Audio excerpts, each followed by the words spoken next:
After Tupac's murder, Keffe D and his crew left the white Cadillac together with the pistol, which was placed on one of the tires. When they returned to the hotel, they drank and smoked weed as if nothing had happened. Yeah. Okay, they're moving some suspects. We don't know what's going on. Hopefully, Tupac Shakur is not there. Where is Tupac? We don't know. That's supposed to be the...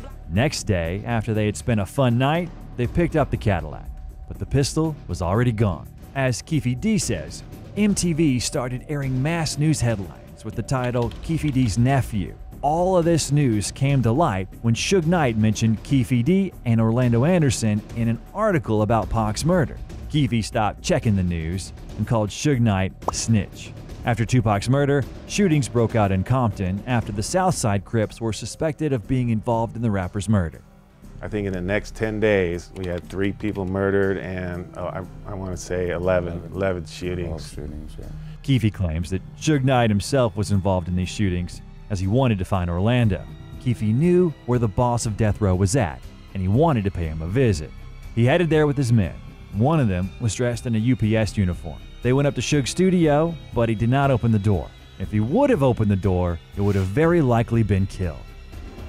I ain't gonna go into the detail like you try to get me waxed. Okay. Go ahead. The conflict with Death Row didn't die down.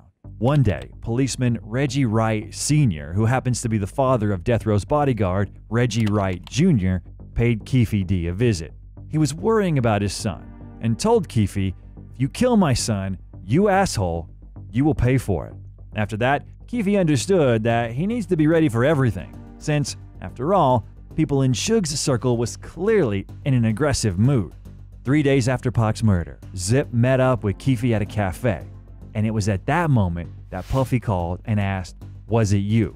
According to Keffe's claims, he stayed quiet, but Greg Kading says that he confessed about the deed to Puffy. And Keffe D, I'm sorry, Puffy asked him, "Man, was that us? Was it, what just happened out there?" Keffe D's like, "Yeah, that's us." Keffe D had a close friend that goes by the name C. Red, who's basically Keffe's right-hand man in his drug business. And it is this very person who was initially supposed to be one of the accomplices in Tupac's murder. However, he chickened out, and Keffe changed to another car, to that very Cadillac. And generally speaking, a few weeks later, C. Ray's next-door neighbor got killed. The dude wasn't from Southside, but he grew up in their neighborhood. He worked as a Compton Unified School police officer and also volunteered with the Compton Police. The guy was on his way to work to drop his daughter off at school. He put his daughter in the car, then he walked around to get in the vehicle. A red car came around the corner. They shot him 35 times with an AK-47. That hit was meant for C. Ray. They got the wrong person. After that failed hit, C. Ray decided to start working with the police and became a confidential informant. C. Ray had information stating that Suge was paying $100,000 for Keffe and Orlando's heads, which he informed the drug lord about. Keffe said, "Let him know that I would kill that bastard for free." However, Keffe was nevertheless interested about where C. Ray got that information from. He suspected that C. Ray had slipped and got involved in some sneaky stuff. Then the raid on Keffe D's home took place, but he'd managed to escape prior to the raid. The search took place without him being there. Then, many were subject to searches, including Death Row. It would seem like there should have been shootouts between Keffe's crew and Death Row, but no. They even had a business deal between them. The whole thing is because then Suge Knight was faced with the threat of imprisonment after violating his parole after footage of him kicking Orlando like a football surfaced online. Suge had to turn to Keffe D's nephew for help. Orlando, who was with his lawyer at the time, called Keffe and told him to come and bring with him 2 guns. As Keffe recalls, it was a very uncomfortable situation, as it seems that, not long ago, they nearly killed one another, and not long after, they were sitting together in a small room discussing a deal. And what was the deal? Orlando would state in court that Suge didn't kick him. This testimony would cost Suge $60,000. Keffe D, Orlando, and their sidekick met up with Puffy in LA. At that time, they were armed, since war was raging in their neighborhood. Anderson received gunshot wounds from an AK-47 in both of his knees. For that reason, they were always on the lookout. In addition to that, Puffy hadn't paid anything for Pac's murder, even though half a year had passed already. According to Keffe's words, Puffy was highly agitated throughout the meeting, and was finding it hard to speak normally. He invited them to a party which was taking place the next day at the Peterson Automotive Museum after the basketball game. The next day, they met again. There, Puffy told them that there were many feds around and that it was best for them not to meet up. Keefe asked whether they needed his protection today because there were also Bloods at the party. Puffy refused, believing that the feds would have their backs. But unfortunately, that did not help protect Biggie at all. After Biggie's murder, many started suspecting Keefe D because they believed that he killed him because he wasn't paid for Pac's murder. While it is true that he was not paid, Keefe actually hung out with Biggie a few times, and Biggie and his circle were on good terms. Because of that, Keefe was subject to another raid, and they found an Impala car. Biggie Smalls was shot at from this very car model. However, at that time, every other celebrity had such a car in their garage, so the police couldn't find evidence that it was the same Impala. What's more is that it was of a different color. However, they were still able to throw Keefe in jail after listening in on his phone calls where he discussed selling cocaine, and he was caught red-handed. At that time, Keefe was on the run, but the police already knew everything from C-Ray. They knew that Keefe was acquainted with Puffy and Zip, and so on. Keefe was devastated that he was turned in by a close friend. He was sentenced to 6 years behind bars, and during the time of his sentencing, Baby Lane, aka Orlando Anderson, died in a shootout.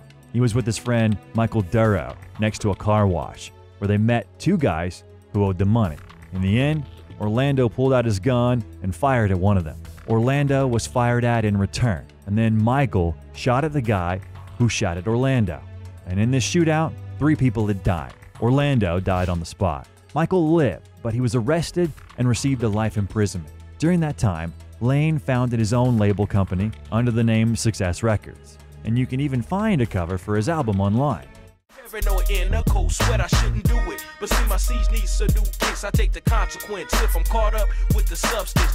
Let's talk a little bit about Big Dre, who happens to be one of the main suspects of those who shot at Tupac. After all, he was sitting with Orlando in the back seat where the fatal wounds were shot from. He founded his own label company and even released an album which includes famous rappers. The most interesting part is that the name Snoop Dogg appears on the record. That's quite the news, guys, and it seriously took me by surprise.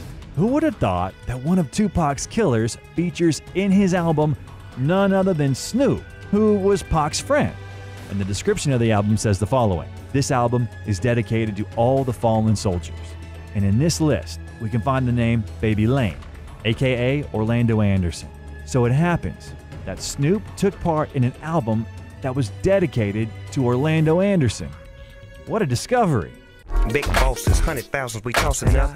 Cute faces, big butts, chalk 'em up. All right, this isn't about Snoop, and we'll go back to Big Dre, who truly was big. Due to his extremely large weight, he faced a lot of issues with his health at the beginning of the 2000s, and in 2004, he passed away from health-related issues. In 2007, Keefe D met up with Puff Daddy's former stylist. The stylist informed him that Puff had paid Zip money for the murder of Pac, but Keefe didn't receive a cent. With that money, Zip supposedly opened up a nightclub in New York. Zip has been deceased since 2012, when he supposedly died of cancer. Keefe D was yet again under the watchful eyes of cops after Biggie Smalls' mother filed a lawsuit against the city of Los Angeles. At one of the preliminary hearings, the judge stated that if the city was to lose the lawsuit, then the payment for losses and damages could amount up to $400 million, which is apparently the estimated amount that the court found suitable for the damages. For that reason, they were obligated to solve the case. In the end, Greg Kading took over the investigation. At the beginning, David Mack and Amir Muhammad were the suspects in Biggie's murder. However, after a long investigation, it became apparent that they were not involved in the murder.